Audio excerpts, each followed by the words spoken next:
one, but two baby boys to be born, twins. An early sonogram revealed that the twins, one of the twins, had ophthalmia, which meant his liver was developing outside of his body, outside of his head. That's an incredibly complicated set of circumstances. And it's exactly what our experts here are for, to deal with things like that. Thad and Maya are here tonight. We're really glad they're here. Ann and Jennifer, their godparents, are here tonight. I was really pleased to get to spend some time with them tonight. But Thad's here to tell you about his family's experience. Really glad he's here to share his story, his family's story. Thad.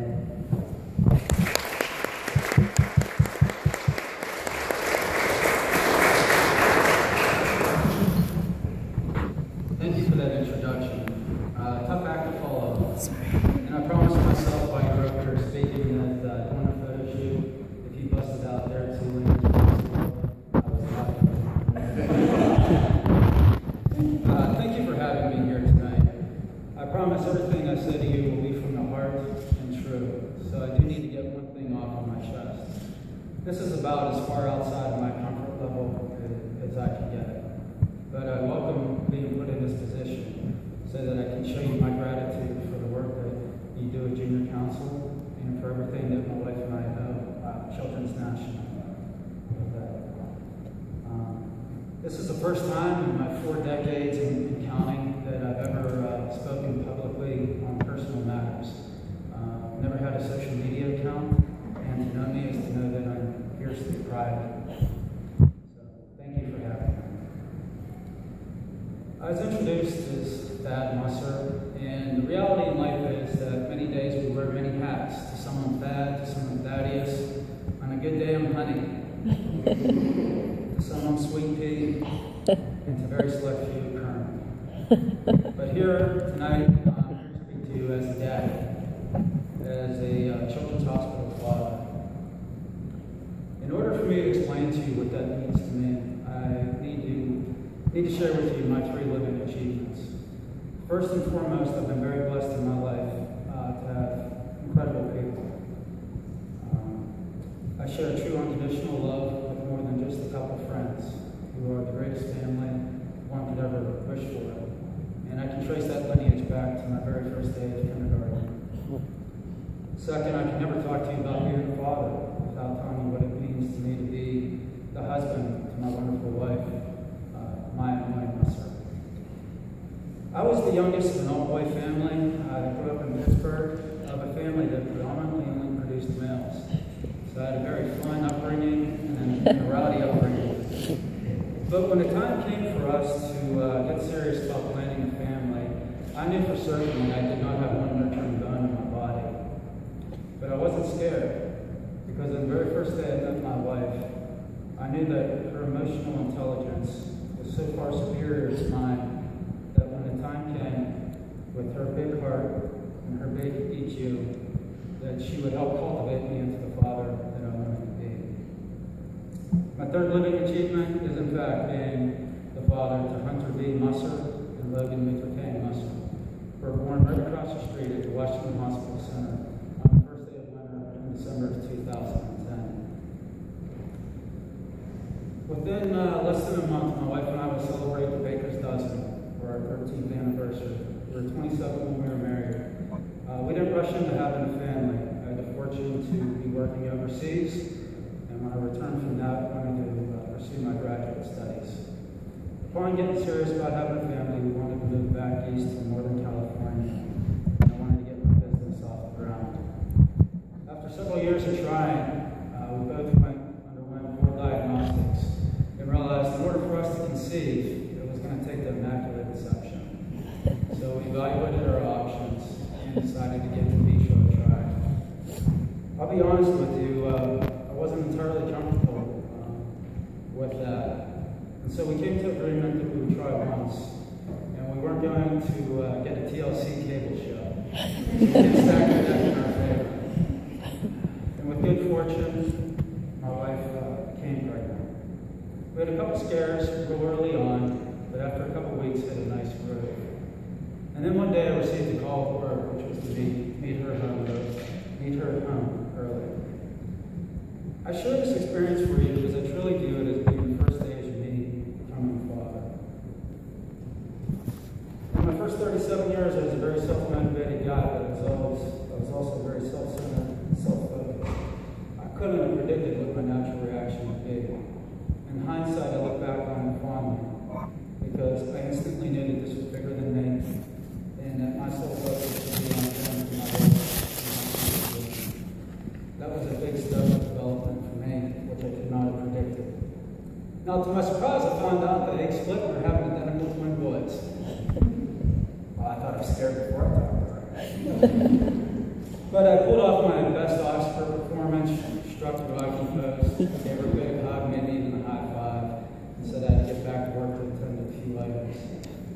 The reality was I was hyperventilating. Knowing I had two, I knew what that meant. We were fast becoming a single income household. Double the diapers, double the formula, and everything that comes along. But I shook that off in a couple hours and was completely stoked. We made it through our first trimester, and given my wife's petite frame, a medical history, the fact she was carrying twins, and age, we knew we had a high-risk pregnancy. We were prepped for that. So we had more than normal doctor visits, and it seems like ultrasounds every week. And you get used to the color play commentary while you go through those ultrasounds. Then one day it stopped, and the silence was deafening. The nurse couldn't even look us in the eye, told us the doctor would be in to see us. And I assure you that was about 20 of the longest minutes of my life. The doctor came in, grunted a couple times, focused on the images, put his hands on his thighs, and leaned into us and said, "Folks, are you going anywhere?" I'll never forget that moment. Everything stopped. I stared at my wife in the eyes and looked back at him and muttered the only words I could think of. "Guess not."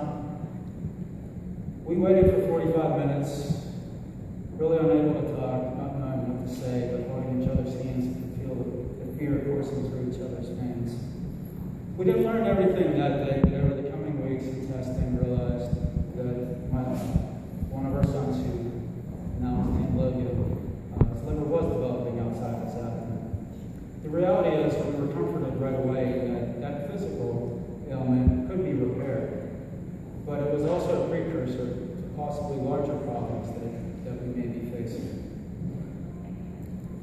I don't remember the exact time frames, but I can tell you that life went on. You still got up and went to work, but you went through the motions and carried a big burden with you. And then one day we did find our way to the Children's National Health System and toured the facilities for a day and met with the teams that were going to help us. I don't know any one event that changed it, but what came out of that day is we were able to throw a lasso around what we were facing. I don't have a medical background, but I now fully understood, or to the best of my capability, what our son was going to face. But we had a team. We had faces to that team, and we had a game plan. And when we left, I don't think we spoke about it, but I know we both felt we were armed with the best suit of armor that the day could afford. What that did for us, it didn't make everything all right, but it established a semblance of normalcy. A semblance of normalcy that allowed us to enjoy the remaining months of the pregnancy, some of the most intimate times between my wife and myself, and I'm forever grateful for that.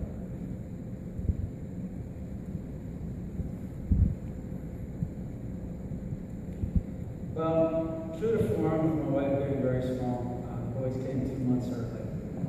And the initial plan was for Logan to be transported across the street here and have his liver surgery within the first couple days. Well, he's born at high, or about 3.14 pounds, and it would have been way too much of a stress to take such a large organ and put it into what was truly an underdeveloped cardiovascular pulmonary system. So at that point, our focus was for him to live. And now we're separated. It's only a couple hundred yards, but Mama was with Hunter at Washington Hospital Center, and I hunkered in with Logan, who was being fed caffeine to keep him going. But eventually both boys left the MIC unit and were sent home with the sole goal of Logan growing. And 8.5 months later, Dr. Tim Kane, who I knew we were in good hands with when we showed up at the first consultation, and his hospital ID badge was hung by a Steeler. Did a phenomenal job. Logan blew away all the recovery time frames and the best case scenarios that they had laid out for us. At his 1-year checkup, that was a big one. We were hoping some of the other ailments that were diagnosed at his birth had healed, but it was clear at that point that he was in fact going to need heart surgery as well. I'd like to take a step back because it's fitting that I'm speaking to you on September 10th. Logan had his surgery on October 31st. The Steelers that year kicked off their season on September 11th. After having gone through a very high-stress pregnancy and always having my son's surgery on my mind, I think that Sunday afternoon, which was a beautiful day, was the first time I left the garden that I actually relaxed. 5 minutes before kickoff, I saw a flutter in my eye and I chased it. And I did that 2 more times and looked my wife in the eye and said, "That's not normal, is it?" She said, "No." I tensed up, put both my shoulders out and seized for the first time in my life. My wife gave me CPR with 2 babies crawling on the floor, and I woke up either in the ambulance or at the hospital. It sounds like a devastating thing to happen, but I assure you, it was one of the better things that happened. From that day forward, I've taken better care of myself. I've started doing yoga and learning how to deal with the stress of life and being a parent. So once we knew Logan had that heart surgery, I knew that this was another 14 months. Kind of like you can't stare at the sun directly in the sunlight. You can't think about what your son is going to have to go through. You think about it on the periphery. But there's always a feeling of inevitability. Inevitability that you're going to have to turn the most precious thing that you've ever experienced over to someone else and lose total control. Now Logan, it's unique that he had this problem and Hunter didn't, since they were identical. And since Logan's heart was working harder, he always trailed behind him by about 25% in body weight. He's a little guy, just couldn't keep weight on. And as a result, about 2.5 months before his scheduled heart surgery, he had the flu and needed a double hernia surgery. Dr. Tim Kane helped him out again, and he felt like we were in a race for time, but he once again blew away the time frame. Flash forward to April of 2012, very surreal moment, driving from Northern Virginia through D.C. before the city opens, and to be with your son and your wife, and that inevitability to finally happen and hearing the moment. I can't describe the helpless feeling that one has, but I always had hope, because I was on my home field at Children's National with my team. True to form, Logan blew away the recovery time frame by 3.5 days, and he couldn't explain it. I left for an afternoon and came back, and all his nurses were calling him Wolverine. I don't even know if they knew his name was Logan. I can't think of anything more fitting, but I can tell you what he was for Halloween last year. Logan now has a complete bill of health. He's a happy, thriving, just awesome little kid. And he doesn't know any different. So what does it mean to me to be a dad, to be a children's hospital father? I've witnessed more courage out of him in less than 4 years than most of us will achieve in an entire lifetime. I'd also be remiss if I didn't say something about his incredible brother, Hunter. Hunter, before he was capable of cognitive thought, always had an innate understanding that his identical brother was born at a disadvantage or had certain struggles that he did not. They're still little guys, but he never once complained or acted up for those that helped us while mommy and daddy were spending most days and nights here. He always just understood and had compassion for his little brother. That's everything to me. And I thank you for your continued efforts. Those of you that are members of JC, you should be proud of yourself. You should be proud of the company that you keep.